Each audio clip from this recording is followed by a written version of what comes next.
Hi good morning.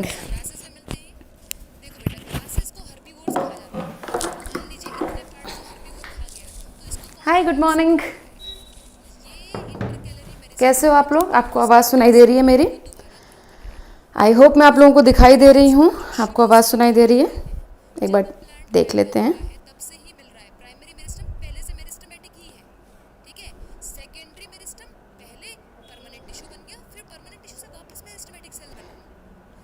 कल मैं dance की प्रैक्टिस कर रही थी। Let's crack.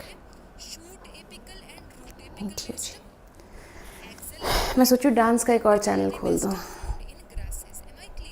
Of course on academy के साथ नहीं, अलग से डांस का एक और चैनल खोल दो। ओके, आप लोगों को आवाज़ सुनाई दे रही है? बढ़िया बढ़िया। चलिए आओ शुरू करते हैं class. Good morning Sunita, Bhavesh,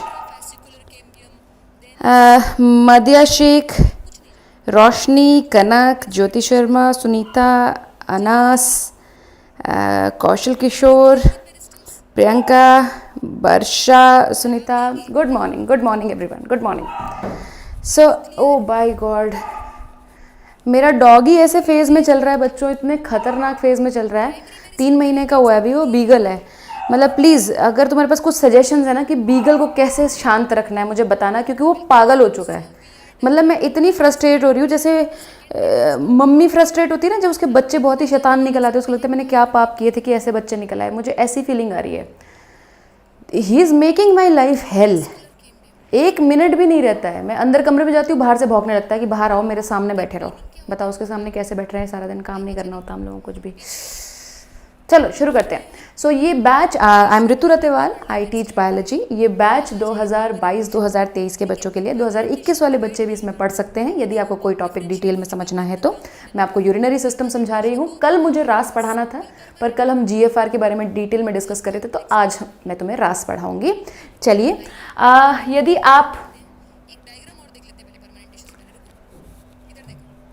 plus का सब्सक्रिप्शन लेना चाहते हैं तो ये सही समय है प्लस का सब्सक्रिप्शन लेने के लिए। प्लस एक पेड प्लेटफॉर्म है जहाँ पर मैं फुल सिलेबस टीच करती हूँ, प्लस वहाँ पर tests and doubt sessions, everything is there. So ये सही समय इसलिए है क्योंकि कल से मेरा एक बैच लॉन्च हो रहा है वहाँ पे। 27 मई से plant physiology, transport in plant से शुरू करूँगी मैं। सेकेंड बैच जिसमें मैं बाकी प्लांट फिजियोलॉजी ख़त्म करूँगी 9 जून से शुरू हो रहा है, और 14 जुलाई से एक और बैच शुरू हो रहा है जो कि मुझे नहीं पता उसमें मैं क्या पढ़ाऊँगी, वो आप लोगों से डिस्कस करके ही पढ़ाऊँगी। जो प्लस के बच्चे हैं उनसे डिस्कस करके पढ़ाऊँगी मैं, ठीक है जी। और प्लस लेने के लिए अभी और सही समय क्यों है? क्योंकि आप लोगों के लिए बम्पर ऑफर चल रहा है। जो पहले चल रहा था अभी उससे भी बेटर ऑफर आया है आप लोगों के लिए। पहले ये था कि आप 1 साल का सब्सक्रिप्शन लेते हैं तो आपको 2 महीने का सब्सक्रिप्शन फ्री मिलता है, और अगर आप 2 साल का सब्सक्रिप्शन लेते हैं तो आपको 3 महीने का सब्सक्रिप्शन फ्री मिलता है। पर अब वो ऑफर हो गया है चेंज। अब 1 साल के सब्सक्रिप्शन पे आपको 3 महीने का सब्सक्रिप्शन मिलेगा, और 2 साल के सब्सक्रिप्शन पे आपको 4 महीने का सब्सक्रिप्शन मिलेगा। So this offer has changed. तो अभी ये उससे भी बेटर ऑफर है। एंड अगर आज 26 मई है तो ये आज इस ऑफर का इकलौता दिन है, ठीक है। तो आज आप ये ऑफर अवेल कर सकते हैं कल वाले बैच को शुरू करने के लिए, पढ़ने के लिए। चलिए शुरू करते हैं। आपको करना क्या होता है? अनअकैडमी लर्निंग ऐप को डाउनलोड करना होता है, नीड सेक्शन पे जाना होता है, ठीक है जी। गेट सब्सक्रिप्शन पर जाना होता है, फिर आपको समय चूज़ करना होता है आपको कितने समय के लिए सब्सक्रिप्शन लेना है, ठीक है। जो भी आप समय लेते हैं, जितना आप लंबे समय के लिए लेते हैं उतना ही आपको पर मंथ के हिसाब से सस्ता पड़ता है।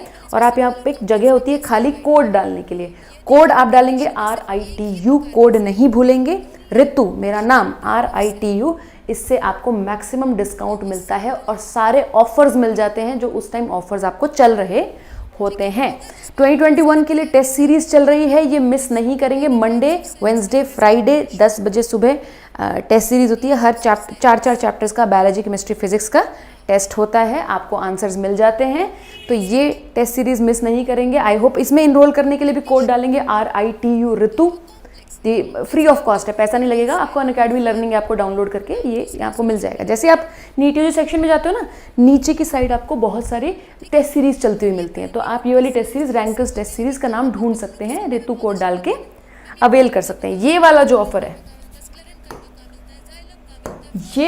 ऑफर है, अब ये 3 मंथ्स का फ्री मिलेगा आपको 12 मंथ्स के साथ, और 4 मंथ्स का फ्री मिलेगा अब आपको 24 मंथ्स के साथ। और ये आज लास्ट दिन है इसका, तो इस वक्त बहुत अच्छा समय है प्लस लेने के लिए यदि आप लेना चाह रहे हैं तो। आज मैं आपको सिखाऊंगी, कल मैंने तुम्हें GFR सिखाया था। कल वाली GFR वाली बात किस किस को याद है? ये नोट्स मैं आप लोगों को दे दूंगी। मैंने आपको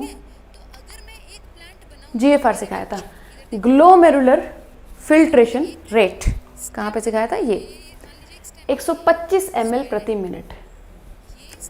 कल ये बात क्लियर हो गई थी कि ग्लोमेरुलर फिल्ट्रेशन रेट क्या होता है। क्या होता है एक बार रिवाइज कर लेंगे। किडनी के अंदर जो ब्लड जाता है उसमें से कुछ पानी और यूरिया और आयंस निकल के ग्लोमेरुलस से निकल के बाउमैन्स कैप्सूल में आते हैं।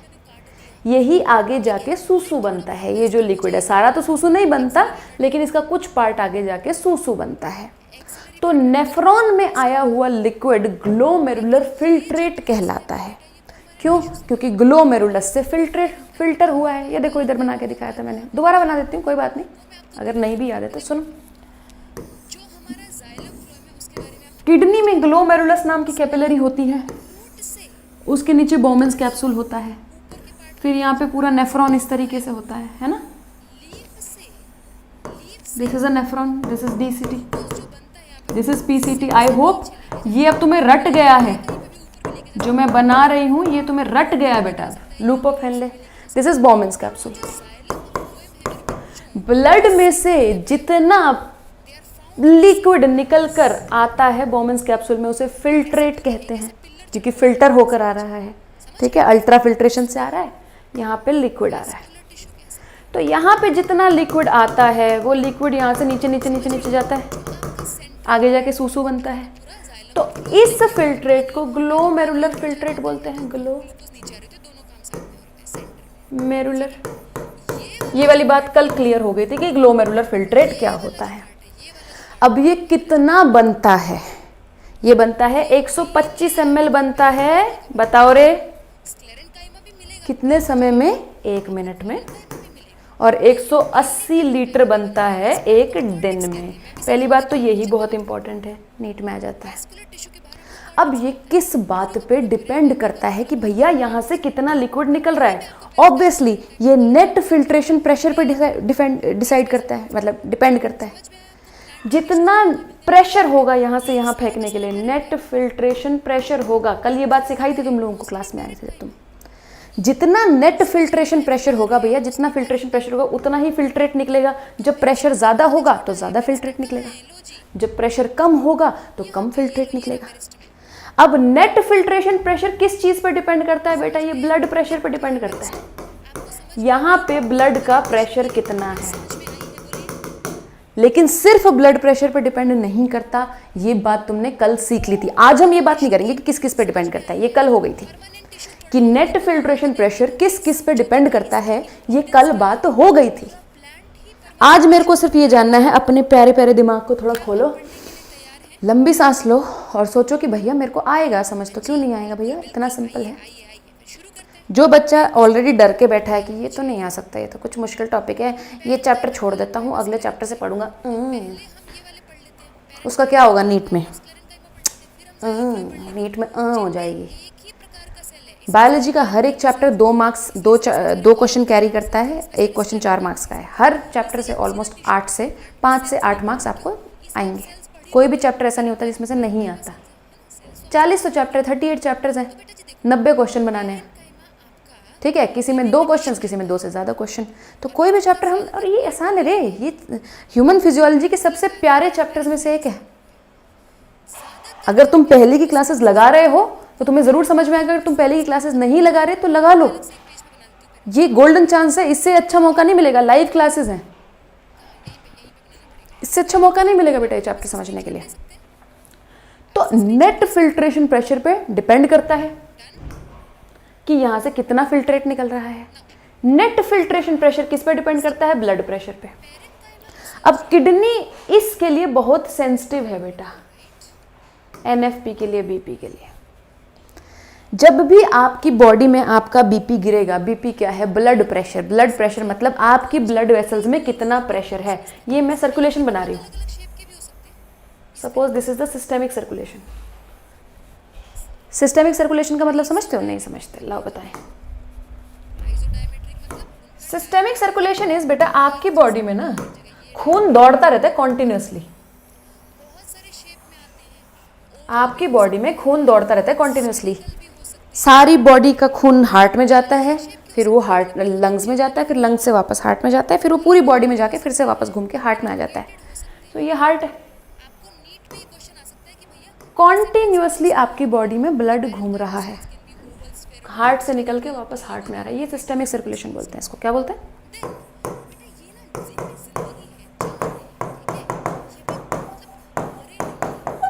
सिस्टेमिक सर्कुलेशन लिखा है।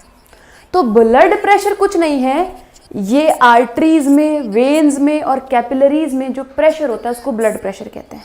ब्लड का प्रेशर इस ट्यूब में। तो भैया अलग अलग प्रेशर होगा। हार्ट के पास सबसे ज्यादा प्रेशर होगा, यहाँ पे आर्टरी है, एओर्टा है।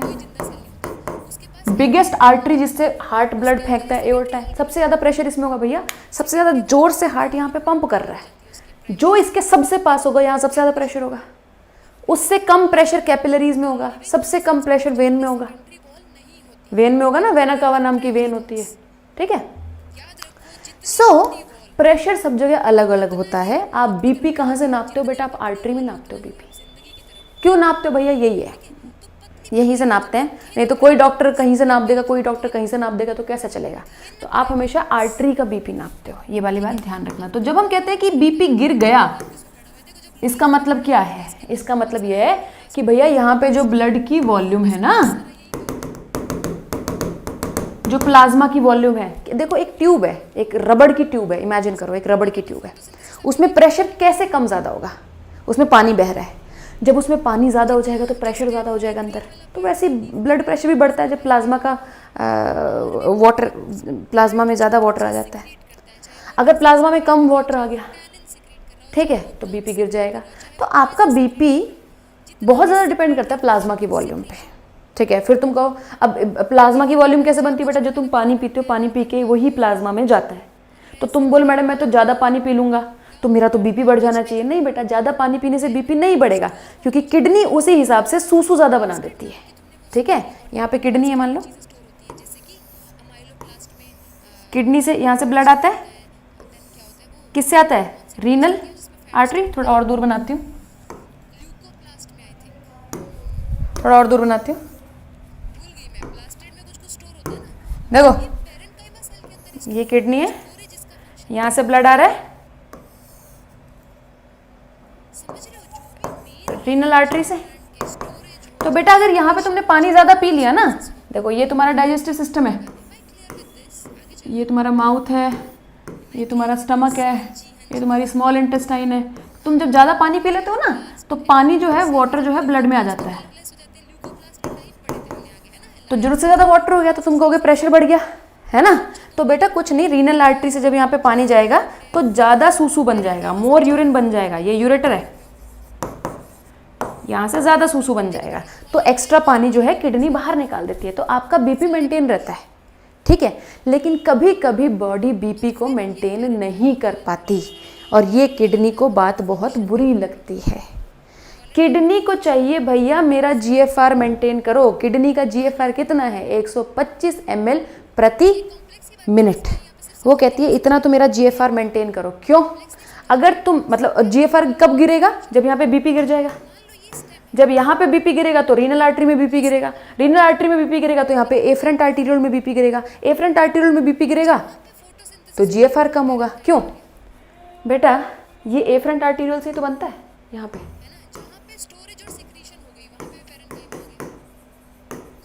एफरेंट आर्टीरियल में जो बीपी है उसी के हिसाब से ही ग्लोमेरुलस में बीपी होगा। ग्लोमेरुलस के बीपी के हिसाब से ही तो लिक्विड निकलेगा। यहाँ पे एफरेंट आर्टीरियल में कितना बीपी होगा? ये रीनल आर्टरी के हिसाब से निकलेगा। जितना रीनल आर्टरी में बीपी है,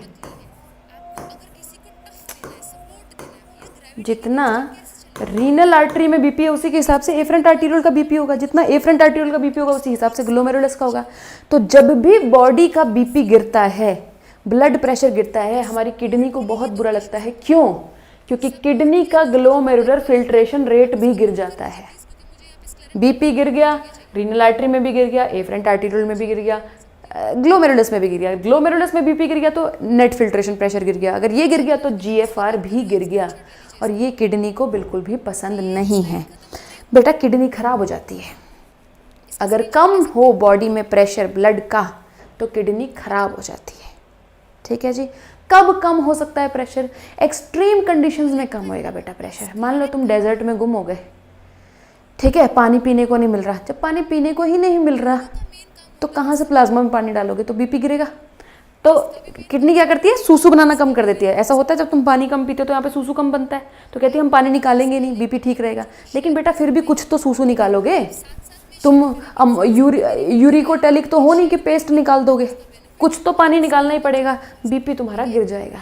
किडनी को ये बर्दाश्त नहीं है कि बीपी गिर जाए, किडनी खराब हो जाती है। देखो जब ब्लड प्रेशर हाई होता है तो सबसे ज़्यादा दिक्कत होती है हार्ट को, हार्ट के ऊपर लोड बढ़ता है, हाई बीपी नहीं सहन करता, तभी हाई बीपी वाले लोग मर जाते हैं हार्ट अटैक से। सुना है तुमने? बीपी बहुत था जी, मर गए जी, हार्ट अटैक से मर गए। ठीक है, हाई बीपी हार्ट को नहीं पसंद, ठीक है जी, और लो बीपी किडनी को नहीं पसंद, क्योंकि किडनी को अपना जीएफआर मेंटेन करना ही है। तो किडनी छोटे मोटे बीपी के चेंज का बुरा नहीं मानती, वो कहती है मैं खुद मेंटेन कर लूंगी। किडनी के पास अपने मैकेनिज्म है अपना बीपी मेंटेन करने के लिए। ठीक है जी, क्या मैकेनिज्म है आज हम वो सीखेंगे। देखो किडनी के पास एक्चुअली बड़े सारे मैकेनिज्म होते हैं, 2-3 मैकेनिज्म होते हैं ऑटो रेगुलेशन ऑफ किडनी में, लेकिन हमारे सिलेबस में सिर्फ एक मैकेनिज्म है जिसको हम बोलते हैं रास, rennin angiotensin aldosterone system. Kidney कहती है कि भैया बहुत बुरा हो गया, मैं नहीं। तो जैसे ही बीपी गिरा रीनल आर्टरी का, जैसे ही बीपी गिरा, किडनी कहती है कि मैं एक नया केमिकल प्रोड्यूस करूंगी। Kidney it starts to produce a new chemical, and kidney यहां से बाहर जाते हुए ब्लड में वो न्यू केमिकल डाल देगी। This is what renal vein. Renal vein के थ्रू ये एक नया केमिकल ब्लड में डालना शुरू कर देगी when BP becomes low. Low BP होते ही kidney starts to put a chemical in the blood. This chemical is called renin with a single N, with a single N। ठीक है जी, ये रेनिन लो बीपी को ठीक करने का तरीका है। ये रेनिन लो बीपी को ठीक करने का तरीका है। अब इस सिस्टम को रेनिन एंजियोटेंसिन एल्डोस्टेरॉन सिस्टम क्यों कहते हैं? आओ देखते हैं। एक के बाद एक केमिकल्स बनते हैं। पहले तो मैं तुम्हें ये भी सिखाऊंगी कि रेनिन को निकालने का तरीका क्या है। ऐसे किडनी को कैसे पता चलता है कि प्रेशर कम हो गया, अगर प्रेशर कम हो गया उसको पता चल गया तो रेनिन कैसे निकला, कहाँ से निकला, ये मैं सिखाऊंगी। बट इसको रेनिन एंजियोटेंसिन एल्डोस्टेरॉन सिस्टम क्यों कहते हैं ये वाली हम बात करेंगे अभी। Kidney puts a chemical in the blood, renin. ठीक है, what renin does is liver से निकले हुए एक केमिकल को, अब देखो there is an organ called liver here, there is an organ called liver here. Liver is always putting,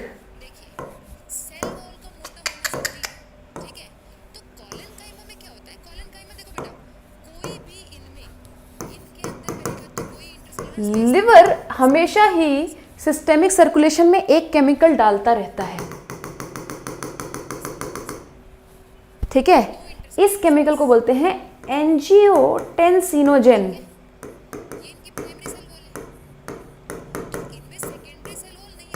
which is an inactive chemical.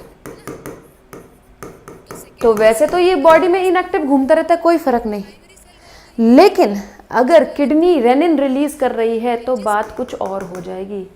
Renin converts this angiotensinogen into angiotensin 1।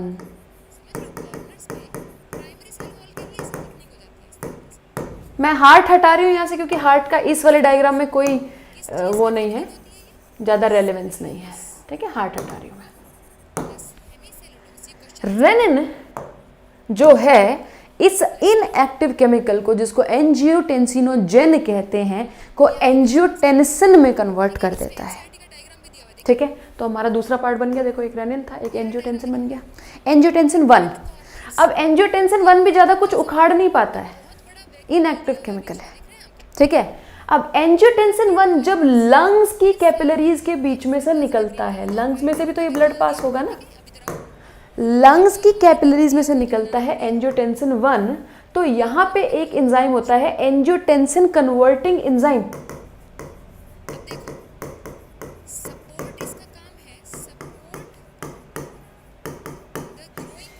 जिसको नहीं समझ में आ रहा टेंशन मत लो, मैं अभी समराइज करूंगी। S बोलते हैं बेटा इसको, angiotensin converting enzyme, angiotensin converting enzyme. ये एंजियोटेंसिन 1 को एंजियोटेंसिन 2 में कन्वर्ट करता है। Now angiotensin 2 is a very very active chemical. ये बिल्कुल देखो ऐसा है, एंजियोटेंसिन एक सोता हुआ सा इंसान है, नींद में चल रहा है जो, इट इज स्लीपिंग। एंजियोटेंसिन 1 देखो क्या करते हैं, एंजियोटेंसिनोजेन बेसिकली प्रोटीन है, बड़ी सी चेन है प्रोटीन की, अमीनो एसिड की चेन है। तो रेनिन उसका एक पार्ट काट देता है, तो मान लो इसका हाथ काट दिया, लेकिन ये इतना ज़्यादा नींद में चल रहा है कि इसको पता ही नहीं चल रहा है इसका हाथ काट दिया, अभी भी इसे एक ही आँख खोल पाया, हल्का सा एक्टिव हुआ है, एक आँख से सो ही रहा है अभी भी। अब एंजियोटेंसिन 1 भी अमीनो एसिड की चेन है, उसमें से थोड़ा सा और काट दो, जब दोनों हाथ कट गए, ये ठाकुर बन गया, तब जाके इसकी पूरी नींद खुल पाई है। और अब ये कहता है नहीं छोड़ूंगा,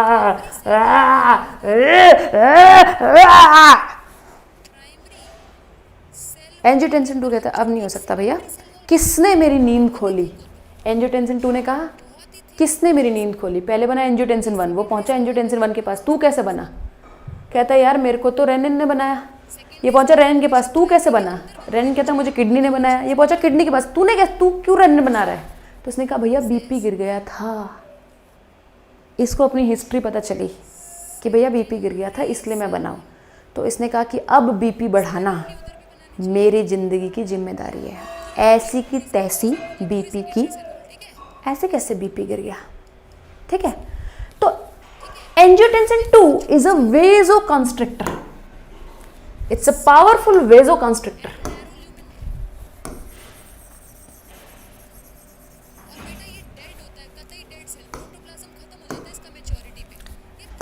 it is a powerful vasoconstrictor, पहली बात तो।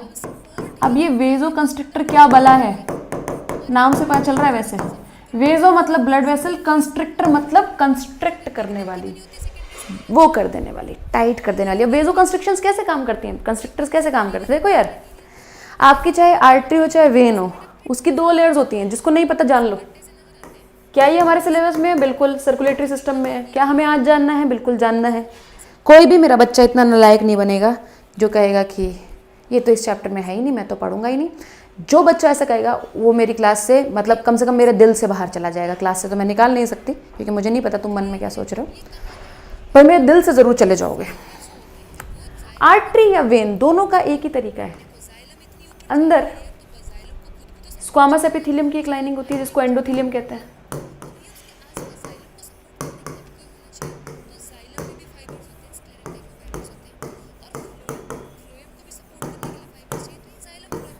उसके बाहर स्मूथ मसल्स की एक लाइनिंग होती है, circular smooth muscles. Smooth muscle मतलब आपके कंट्रोल में नहीं है, इनवॉलेंट्री है, अपने आप से कॉन्ट्रैक्ट होएगी, ठीक है जी।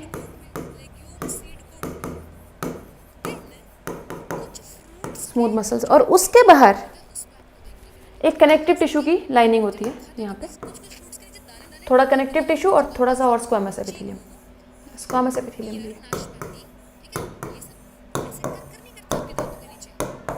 ऐसे, थोड़ा कनेक्टिव टिश्यू, थोड़ा स्क्वामस एपिथेलियम, फिर से स्क्वामस एपिथेलियम। इसको बोलते हैं ट्यूनिका एक्सटर्ना। नोट करेंगे इसको। ट्यूनिका मतलब कवर, एक्सटर्ना मतलब बाहर। इसको बोलते हैं ट्यूनिका मीडिया। बेटा सर्कुलेटरी सिस्टम में नहीं कराऊंगी, यहाँ पढ़ा दिया तो। इसको बोलते हैं ट्यूनिका इंटरना।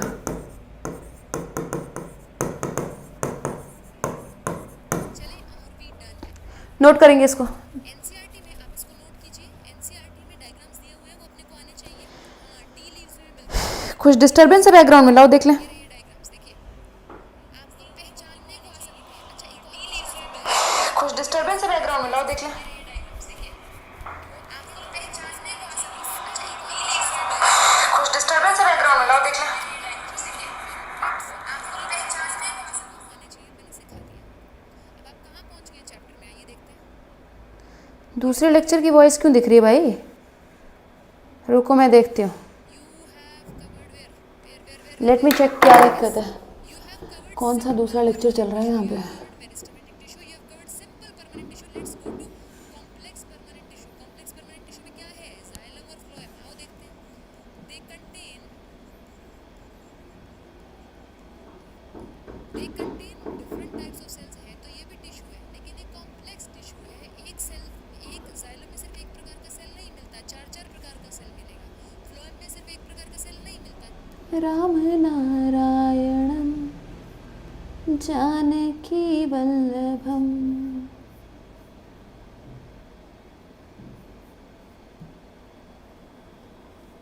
कौन कहते हैं भगवान आते नहीं।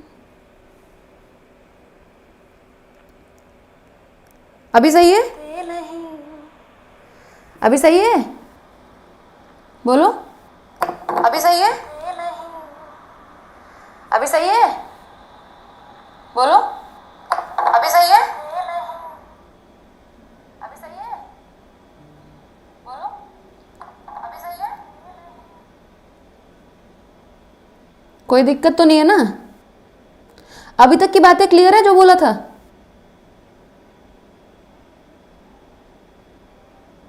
जो बोला था अभी तक की बातें क्लियर है?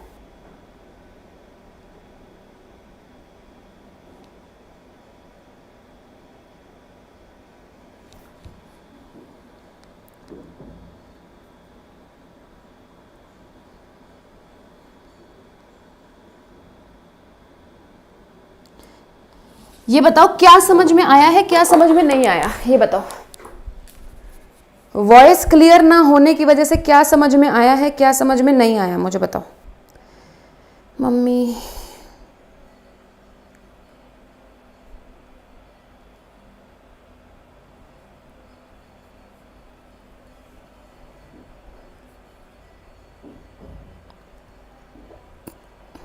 बोलो। कुछ भी समझ नहीं आया, सही बताओ। पूरा लेक्चर समझ में नहीं आया, सही बताओ ना, क्योंकि वो पागल हो चुके। नहीं लगा रहे तो लगा लो बेटा, ये एफरेंट आर्टीरियल से तो बनता है। मेरी आवाज मुझे बिल्कुल क्लियर है, रुको।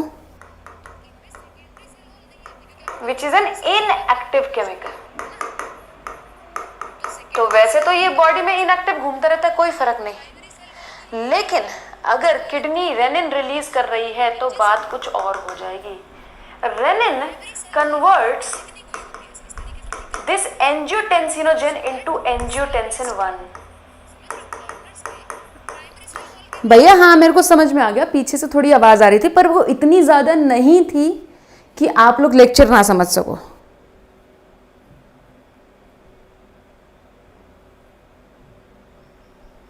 ठीक है, चलो। मैं हार्ट हटा रही हूँ यहाँ से, क्योंकि हार्ट का इस वाले डायग्राम में कोई वो नहीं है ज्यादा रेलेवेंट। तो बोलते हैं ट्यूनिका एक्सटर्ना। नोट करेंगे इसको। ट्यूनिका मतलब, हाँ भाई, तो 3 लेयर्स होती हैं आर्टरी वेन की। कौन कौन सी? Tunica interna, tunica media, tunica externa. तो बेटा ये किससे बनी हुई है? स्मूथ मसल सेल्स है ना, these are just cells, they are like any other cells. यहाँ पे सेल्स हैं, these are cells of muscles. Muscle fibres भी कहते हैं इनको। इनके ऊपर एंजियोटेंसिन 2 के रिसेप्टर्स होते हैं। You understand receptors? रिसेप्टर कुछ नहीं होते, प्रोटीन होते हैं। इनके ऊपर एंजियोटेंसिन 2 के रिसेप्टर होते हैं। तो जब एंजियोटेंसिन 2 बनता है बॉडी में तो ये इन रिसेप्टर्स के ऊपर जाके चिपक जाता है और यहां से ये स्मूथ मसल्स को ऐसे कॉन्ट्रैक्ट कर देता है, ऐसे दबा देता है।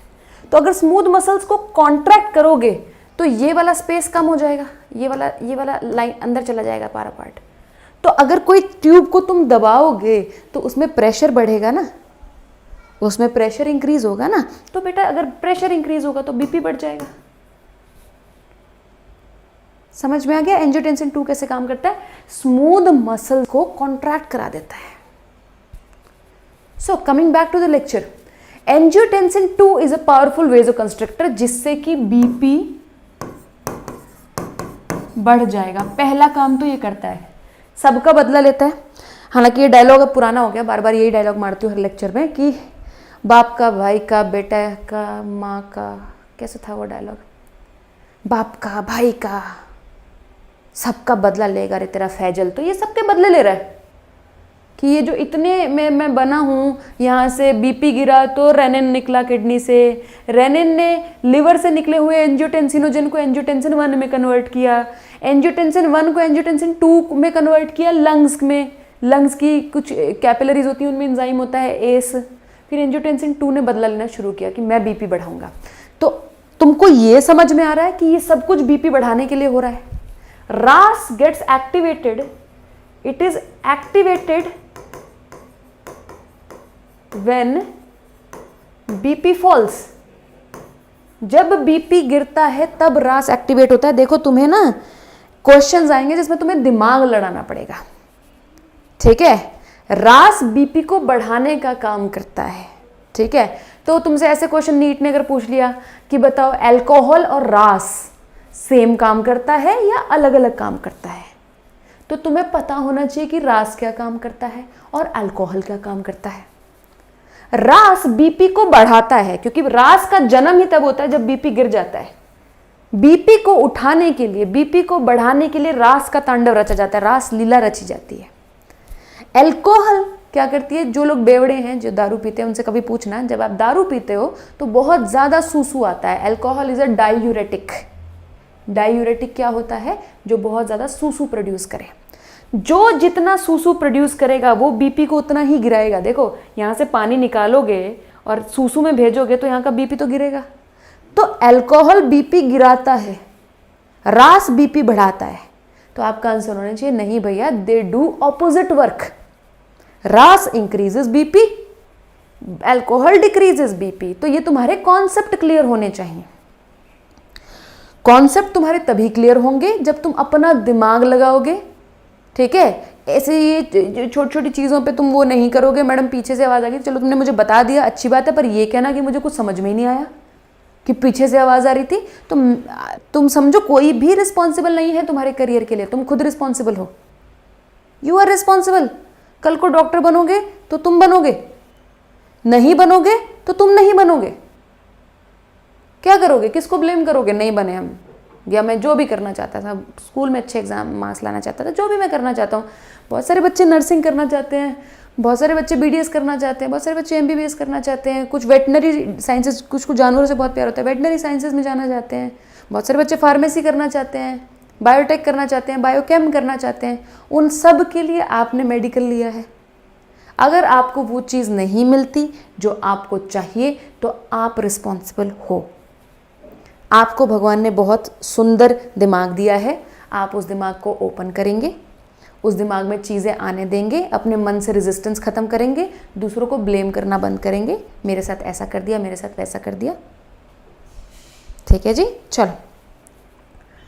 जो 2021 वाले बच्चे हैं प्लस वाले, वो कल परसों गुरजीत सर से बात कर रहे थे कि सर मैम अभी क्लासेस नहीं ले पा रही है, तो उनके लिए 27 मानी कल से लाइव बैच शुरू हो जाएगा। और बताती हूँ, प्लस के बच्चों के लिए पूरा क्रैश कोर्स पड़ा हुआ है प्लस पे, सारे चैप्टर्स, हर चैप्टर को मैंने 1-2 दिन में रिवाइज कराया है। पूरा का पूरा क्रैश कोर्स प्लस पे पड़ा हुआ है। तो 2021 वाले बच्चे वो क्रैश कोर्स देख सकते हैं, प्लस पे देख सकते थे अभी तक। प्लस पे क्रैश कोर्स यूट्यूब पे नहीं है, पर प्लस पे पड़ा हुआ है सारा का सारा, तो आप लोग वो भी लगा सकते हो इतने समय में। कल तो बैच शुरू हो ही जाएगा, ठीक है। आओ चलो, एक और क्वेश्चन तुम्हें मान लो आ गया, ये क्वेश्चन एक्चुअली ये पास्ट ईयर क्वेश्चन है, 2018-18 में आया हुआ है, मैं इसलिए पूछ रही हूँ ये वाली बात, तुम्हें तो बता रही हूँ कि बताओ चाय कॉफ़ी और रास क्या सेम काम करते हैं या वो अलग काम करते हैं। अब चाय कॉफ़ी तो तुम लोगों ने सबने पी है, क्या होता है ज़्यादा चाय पीने से सूसू ज़्यादा आती है, कॉफ़ी पीने से भी, चाय कॉफ़ी अल्कोहल सब डायूरेटिक है, सूसू ज़्यादा आती है। तो जिससे भी सूसू ज़्यादा आएगी बेटा वो बीपी गिराएगा, रास बीपी बढ़ाएगा, तो ये ऑपोजिट काम करेंगे। क्लियर? रास कैसे बीपी बढ़ा रहा है, जब बीपी गिरा तो किडनी ने रेनिन रिलीज किया, रास का पहला कंपोनेंट। रेनिन ने लिवर से निकले हुए एंजियोटेंसिनोजन को एंजियोटेंसिन 1 में कन्वर्ट किया, रास का दूसरा कंपोनेंट एंजियोटेंसिन, नहीं अभी दूसरा कंपोनेंट तो बनेगा, एंजियोटेंसिन 1 को एंजियोटेंसिन 2 में कन्वर्ट किया लंग्स ने एंजियोटेंसिन कन्वर्टिंग एंजाइम से। और तीसरा कंपोनेंट क्या है, कहां से बनता है और क्या करता है वो मैं तुम्हें सिखाती हूं। एल्डोस्टेरॉन घूमकर वापस किडनी, एक किडनी इधर बना लेती हूं, किडनी के ऊपर एक ग्लैंड रखा होता है जिसे एड्रीनल ग्लैंड कहते हैं।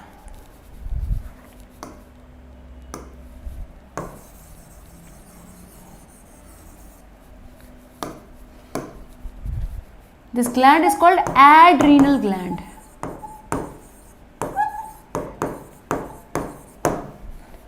रीनल के ऊपर रखा हुआ ग्लैंड एड्रीनल ग्लैंड, उसके दो पार्ट्स हैं, अंदर वाले पार्ट को मेड्यूला कहते हैं और बाहर वाले पार्ट को कॉर्टेक्स कहते हैं। जैसे कि किडनी में होता है बाहर वाले पार्ट को कॉर्टेक्स, अंदर वाले पार्ट को मेड्यूला कहते हैं।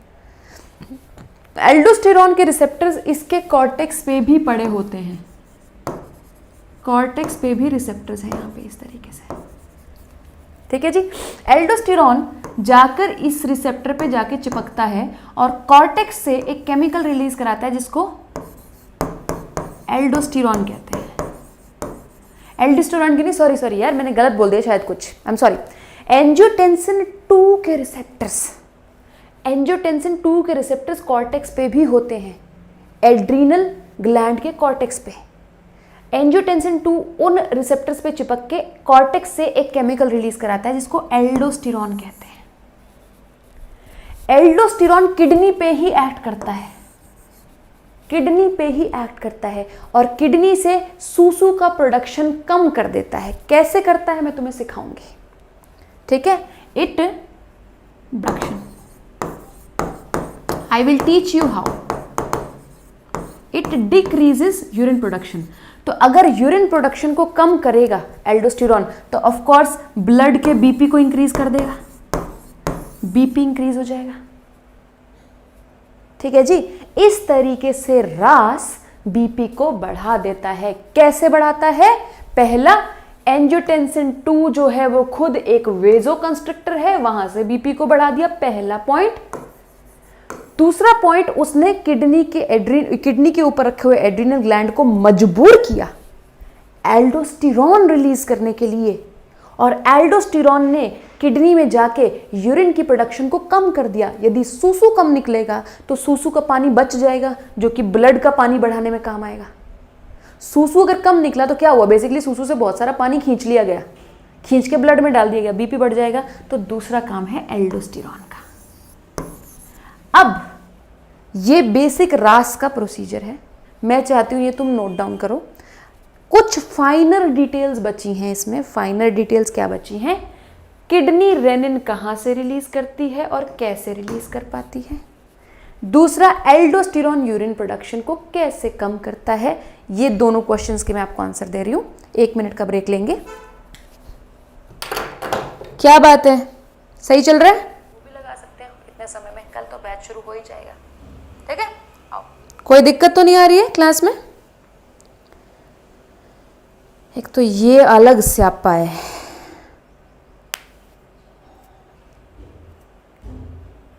कोई दिक्कत तो नहीं आ रही है क्लास में? सब सही चल रहा है? एक तो ये अलग स्यापा है। जिसका बीपी बढ़ रहा है वो अल्कोहल पी सकता है। भाई बीपी कम करने के और भी तरीके हैं बेटा। कोई दिक्कत तो नहीं आ रही है क्लास में?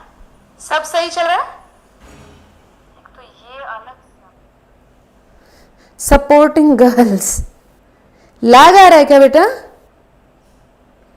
किसको लैग आ रहा है? अभी सब सही है? कनिष्क जामता को छोड़ के किसी को लैग आ रहा है?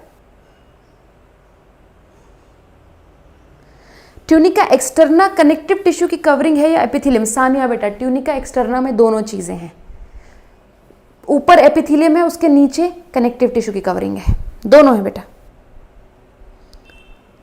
क्लियर हो गया?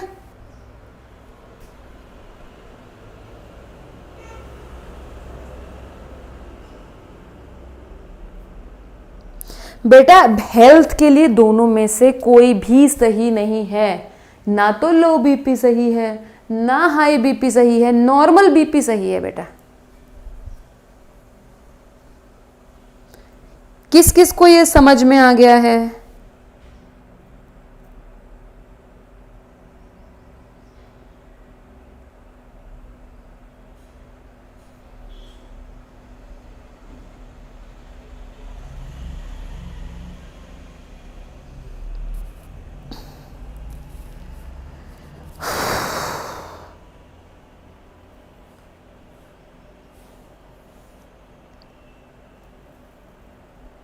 लैग क्यों आ रहा है यार?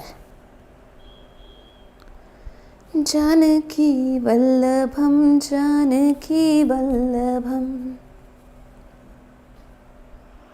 लैग क्यों आ रहा है यार? चलो क्लियर है, बहुत बढ़िया बहुत बढ़िया। आगे चलते हैं, दो चीजें सीखेंगे। रेनिन कैसे रिलीज होता है, आओ देखते हैं रेनिन कैसे रिलीज होता है।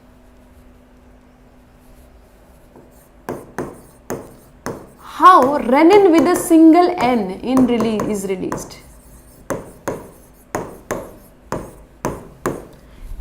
रेनिन को, सिंगल एन वाले को कभी भी डबल एन वाले रेनिन से कंफ्यूज नहीं करोगे, वो डाइजेस्टिव सिस्टम का पार्ट है। बच्चों के स्टमक में डबल एन वाला रेनिन जो है वो रिलीज होता है, प्रोटियोलिटिक एंजाइम है।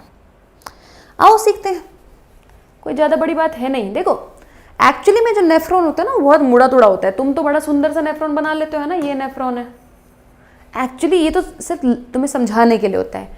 Nephron is a crazy creature, ऐसा कुछ होता है।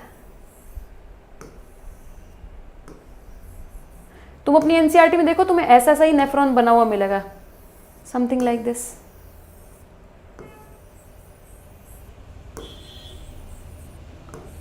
Something like this. This is DCT, this is PCT. Afferent arteriole ये रही, Janaki Vallabham. This is the afferent arteriole, this is the glomerulus, this is the efferent arteriole। ठीक है,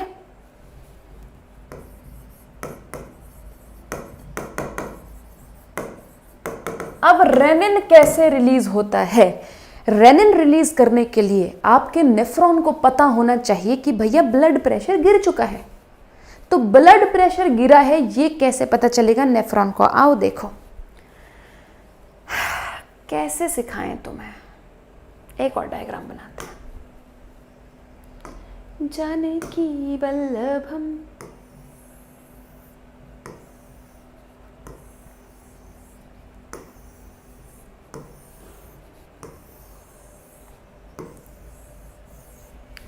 तुम्हें पता है नेफ्रॉन पूरा सेल्स का बना होता है, एपिथेलियल सेल्स का।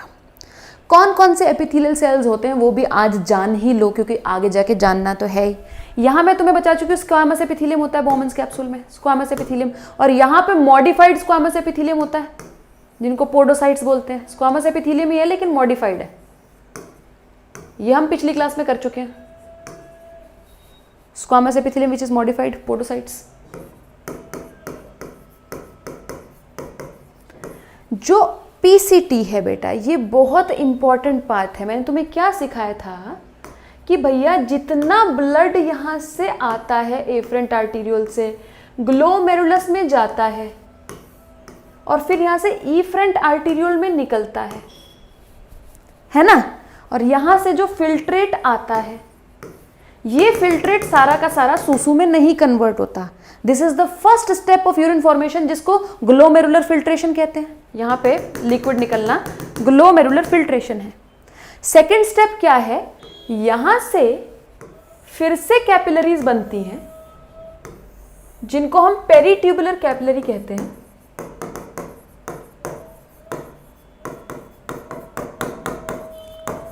तो जितना यहां से वाटर आता है, यार वाटर तो बहुत आता है, 180 लीटर पानी आता है एक दिन में, इतना सूसू थोड़े बन जाता है।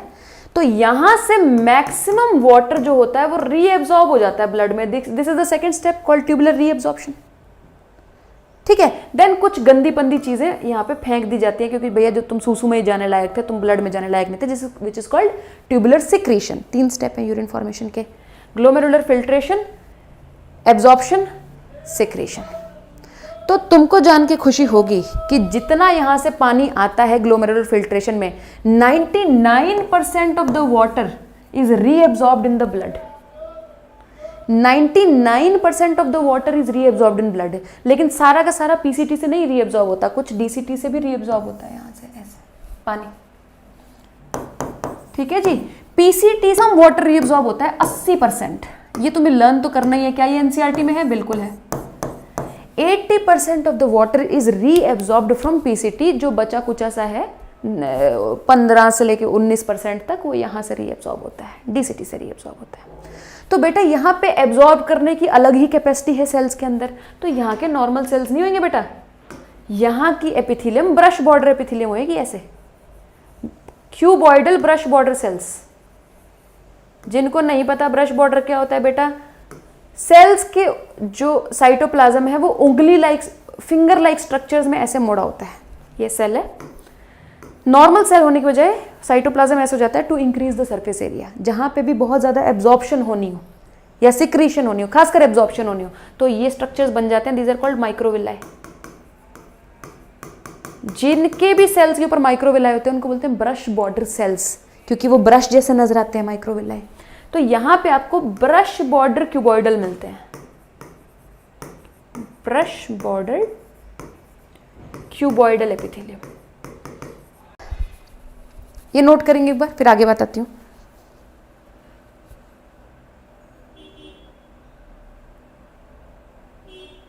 ब्लड वेसल में बेसमेंट मेम्ब्रेन होती है रे, सब होती है यशवर्धन, बिल्कुल होती है। लैग आ रहा है?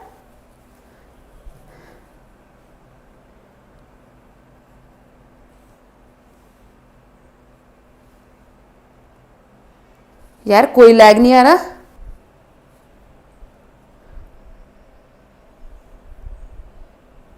यार कोई लैग नहीं आ रहा। बिल्कुल ठीक है बेटा क्लास तो। यार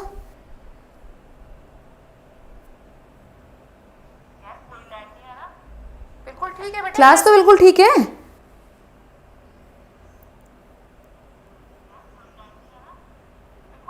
क्लास तो बिल्कुल ठीक है।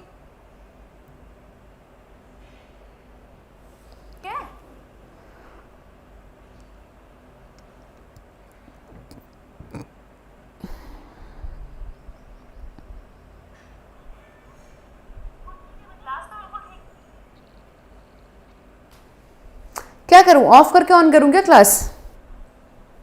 एक बार ऑफ करके ऑन करती हूँ, रुक जाओ, वेट करो। लाओ देखते हैं क्या हो रहा है। मम्मी ऐसे मत करो।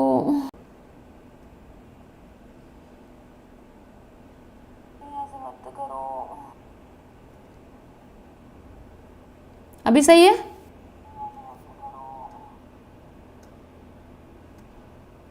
अभी सही है?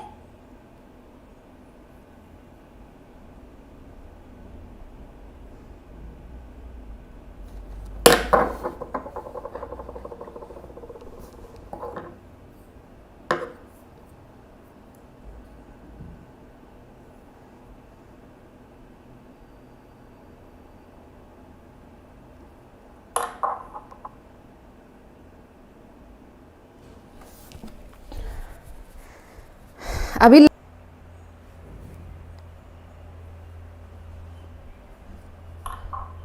बोलो ज्यादा लैग आ रहा है तो क्लास कैंसिल करेंगे, फिर बताओ।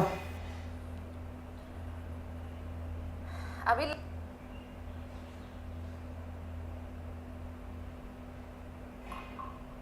बोलो ज्यादा लैग आ रहा है तो क्लास कैंसिल करेंगे। लैग तो आ रहा है।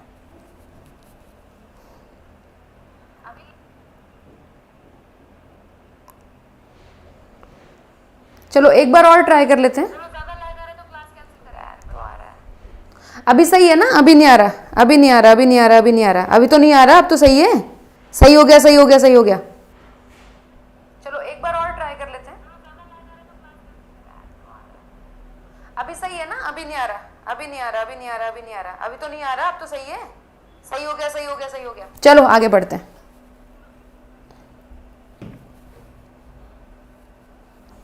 आगे बढ़ते हैं, आगे बढ़ते हैं। यार अभी तो पूरे टॉपिक का मजा आना है, अभी तो ऐसे बीच में छोड़ देंगे तो गलत हो जाएगा ना। अब तो सही है, देखो अब कोई लैग नहीं आ रहा, अभी तो मजे आएंगे पढ़ने में। अब सुनो क्या होता है। मान लो बीपी गिर गया, मान लो बीपी गिर गया, तो बेटा यहां से जो पानी आना था वो कम आया, यहां से जो फिल्ट्रेट आना था वो कम आया, है ना? जब फिल्ट्रेट यहां से धीरे धीरे धीरे धीरे जा रहा था, अब देखो फिल्ट्रेट जाने की स्पीड भी स्लो हो गई, तो ये जो सेल्स हैं ये बेटा बहुत सारा सॉल्ट वगैरह भी पकड़ के यहाँ से बाहर ब्लड में फेंक देते हैं। ठीक है, बहुत सारे आयंस जो हैं ये ब्लड में फेंक देते हैं। आई होप ये अब क्लियर है, अब क्लियर है ना? Please please please. बहुत सारा सॉल्ट वगैरह भी हाँ हाँ हाँ, सही हो गया, सही हो गया, सही हो गया, बिल्कुल सही है। सुनो मेरी बात सुनो, देखो यार ये जो सेल्स है ना, तुम अब इमेजिन करो ये ना ऐसे वर्कर्स हैं जो बैठे हुए हैं, जो सेल्स हैं वो वर्कर्स हैं, और उनके आगे से गंदा नाला बह रहा है, गंदा नाला बह रहा है। गंदा नाला क्या है? ये जो लिक्विड है ये गंदा नाला है, जो ग्लोमेरुलर फिल्ट्रेट है ये गंदा नाला है। तो सेल्स क्या करते हैं, अच्छी अच्छी चीजें ओ ये रहा पकड़ के ब्लड में फेंक देते हैं, जैसे ग्लूकोज, ओ ये रहा फेंक दिया। ये पानी पानी भाई, पानी पानी पानी, चलो भाई पानी पानी पानी, फेंक दिया। ये आयंस अच्छे आयंस आ गए, फेंक दिया। तो ये यहाँ पे बैठे रहते हैं कि बेटा सारी अच्छी चीजें हमें निकालनी है, सारी अच्छी चीजें हमें इस गंदे नाले से निकाल के ब्लड में डाल देनी है। ठीक है, अब सोचो ये जितना धीरे फिल्ट्रेट जाएगा, अगर यहाँ पे बीपी गिर गया, देखो बात है बीपी गिरने की, यहाँ पे अगर बीपी गिर गया तो लिक्विड धीरे धीरे आएगा यहाँ पे, और यहाँ से भी धीरे धीरे बहेगा। तो जब ये धीरे धीरे बहेगा तो ये सेल्स के पास ज़्यादा टाइम होगा। अब तुम सोचो, एक तुम्हारे आगे रिवर बह रही हो बहुत तेज़, उसमें चाहे सोने का टुकड़ा भी जा रहा हो तुम नहीं पकड़ पाओगे क्योंकि रिवर इतनी तेज़ बह रही है। लेकिन अगर धीरे धीरे नाला बह रहा है तो तुम सारी चीज़ें निकाल लोगे। तो वैसे ही जब ये बीपी गिरता है और यहाँ से कम फ्लूइड आता है तो धीरे धीरे गंदा नाला धीरे धीरे बहता है, तो ये सेल्स बहुत ज़्यादा सॉल्ट निकाल लेते हैं, बहुत ज़्यादा सॉल्ट यहाँ से निकाल लेते हैं, और ये फिल्ट्रेट बिल्कुल ही फीका पड़ जाता है, फीका, टेस्टलेस हो जाता है। और इसके फीकेपन से किसको दिक्कत है? डीसीटी स्टार्ट होते ही यहाँ पे कुछ क्यूबॉइडल सेल्स होते हैं जो बहुत ही मॉडिफाइड होते हैं इस तरीके से। डीसीटी के स्टार्ट में कुछ क्यूबॉइडल सेल्स बहुत मॉडिफाइड होते हैं, इनको बोलते हैं मैकुला डेंसा। मैकुला का मतलब होता है पैच, डेंसा का मतलब डेंस, क्योंकि बहुत ही डेंस सेल्स होते हैं। मैकुला डेंसा की जीभ होती है ऐसे, तो ये टेस्ट करते रहते हैं इस फ्लूइड को। तो जब इनकी जीभ पे नमक लगना बंद हो गया, इनको सॉल्ट कम मिले, तो ये समझ जाते हैं कि बेटा बीपी गिरा है, बीपी गिरा है, इसलिए ये फ्लूइड धीरे धीरे आ रहा है। फ्लूइड धीरे आने की वजह से ये सेल्स ने सारा का सारा सॉल्ट जो है वो निकाल के ब्लड में डाल दिया, और ये पूरा फिल्ट्रेट फीका हो गया। फिल्ट्रेट फीका होते ही मैकुला डेंसा को पता चल जाता है कि बेटा बीपी गिर चुका है। ठीक है जी, तो ये बीपी पता लगाने का पहला पार्ट है मैकुला डेंसा।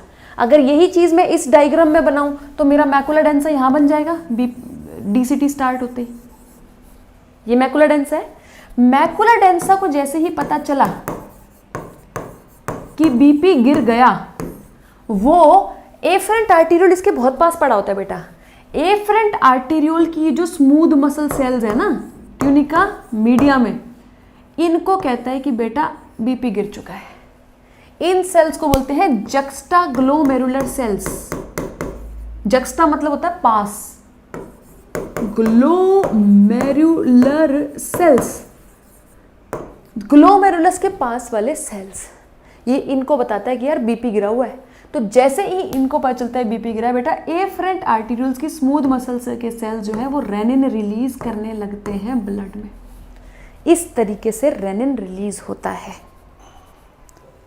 समझ में आ गया रेनिन कैसे रिलीज होता है? दोबारा देखेंगे। जब भी बीपी गिरेगा, बीपी गिरने से ही तो रास एक्टिवेट होगा ना, तो बीपी गिर गया ये कैसे पता चलेगा? बीपी गिरा, जीएफआर कम हो गया, जीएफआर कम हो गया, गंदा नाला धीरे धीरे बहने लग गया, गंदा नाला धीरे धीरे बहने लग गया तो सेल्स ने इस बात का फायदा उठाया और सारे के सारे आयंस निकाल के, नमक सारा निकाल के ब्लड में डाल दिया। नमक सारा निकाल के ब्लड में डाला तो ये लिक्विड फीका हो गया, फीका हो गया तो इसको किसने टेस्ट कर दिया? मैकुला डेंसा ने। मैकुला डेंसा कहता है नहीं, मैं ये फीका खाना खाने से पहले मर क्यों न गया। तो इसने ये शिकायत किसको करी?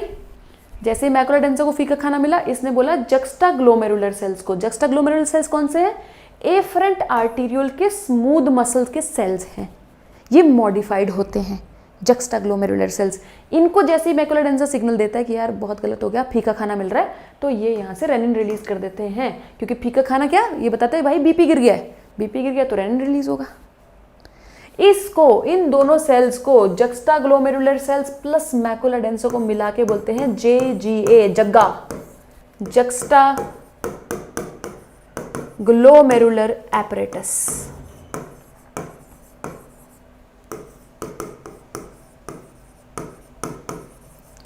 Juxta glomerular apparatus. I hope no lag.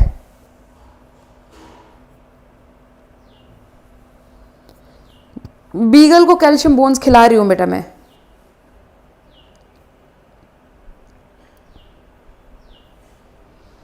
समझ में आ गया?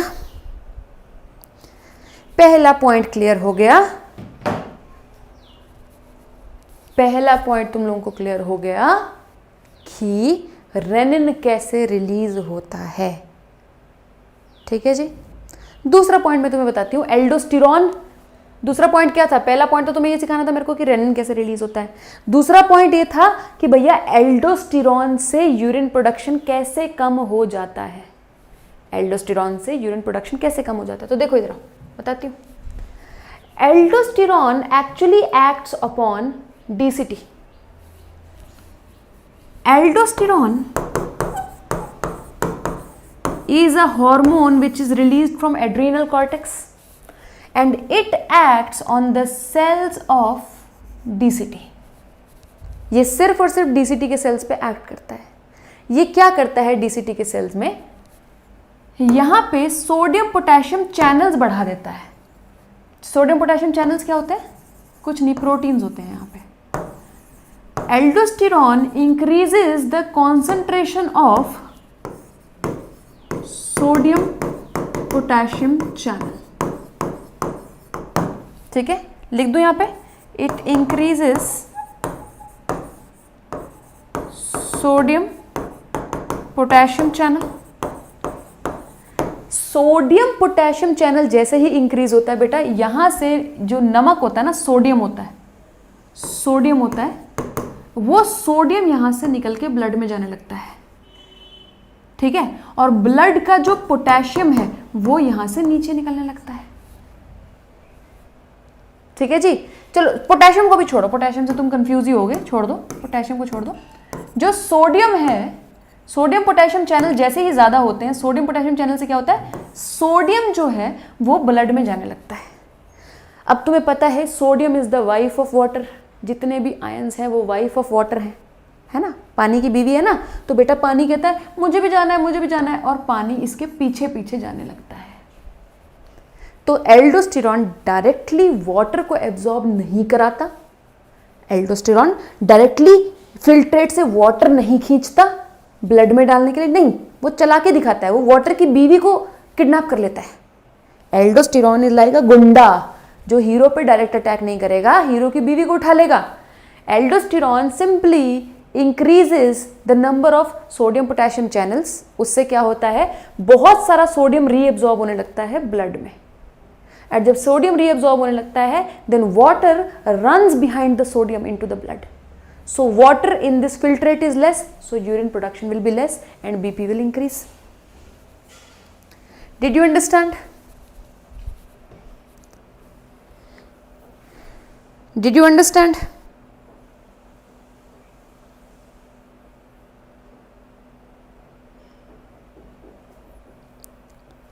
Did you understand?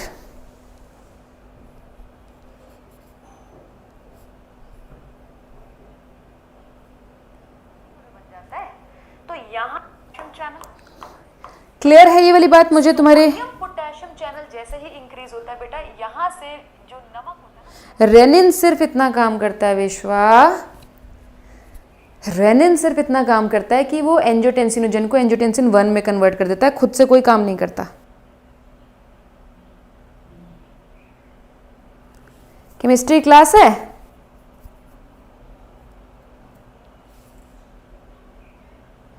देखो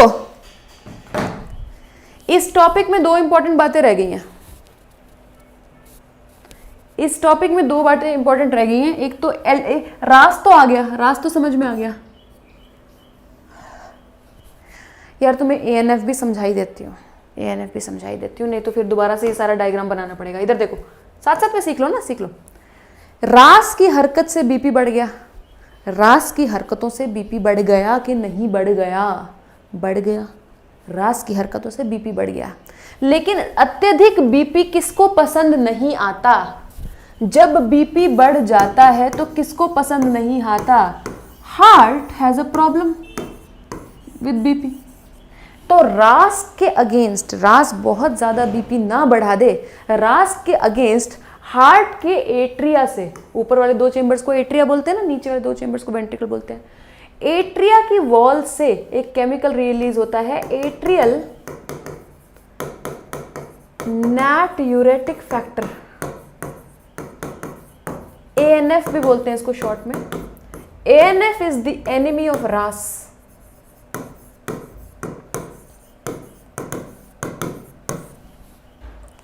ANF is the enemy of रास। हार्ट कहता है कि यार रास लीला ये बहुत जो तुम्हारे चल रहा है ना, जो डांस चल रहा है ना, इससे ठीक है, बीपी तो बढ़ गया लेकिन मुझे बहुत ज्यादा बीपी नहीं चाहिए। तो ANF का काम क्या होता है? To decrease BP. Now how it will decrease BP? देखो यही नहीं चलता रहेगा, रास बढ़ा देगा ANF गिरा देगा, ऐसा नहीं, रास बढ़ाएगा ANF उसको रोक देगा, तो एक बैलेंस में आ जाएगा बीपी। बेटा बॉडी में बैलेंस होता है, ऐसे नहीं चलता कभी बढ़ गया कभी घट गया, कभी बढ़ गया कभी घट गया। It does not work like that, it is a balance. So ANF का काम है बीपी कम करना। कैसे? It is a vasodilator. पहली बात तो अब तुम समझते हो वेजोडाइलेटर क्या होता है? वेजो कंस्ट्रिक्टर का उल्टा। वेजो कंस्ट्रिक्टर ब्लड वेसल्स को छोटा कर देता है, वेजोडाइलेटर ब्लड वेसल के ऊपर काम करके, ब्लड वेसल के ऊपर काम करके ब्लड वेसल का ल्यूमिन इंक्रीज कर देता है, ऐसे इसकी स्मूथ मसल्स को रिलैक्स कर देता है। डायमीटर बढ़ गया, डायमीटर बढ़ गया तो बीपी गिर गया। इट्स अ वेजोडाइलेटर, पहली बात तो। दूसरा, it increases sodium excretion in urine. देखो नाट्रियम, नाट्रियम से वर्ड आया natriuretic. Natrium is a name for sodium. Basically जैसे जैसे एल्डोस्टेरॉन सोडियम का रिमूवल बॉडी से कम कर देता है, एल्डोस्टेरॉन क्या करता है? सोडियम को खींच के ब्लड में ले आता है ना, वैसे ही ANF सोडियम का एक्सक्रीशन बढ़ा देता है यूरिन में, क्योंकि ANF को पता है बेटा यूरिन सोडियम जाएगा तो सोडियम का पति कौन है? पानी, तो सोडियम के पीछे पीछे पानी भी जाएगा, अगर पानी जाएगा तो बीपी अपने आप गिर ही जाएगा। सो ये 2 काम करता है ANF। सो ANF, चाय कॉफी, अल्कोहल, सब एक ही काम करते हैं, बीपी गिराना। रास क्या काम करता है? बीपी बढ़ाना।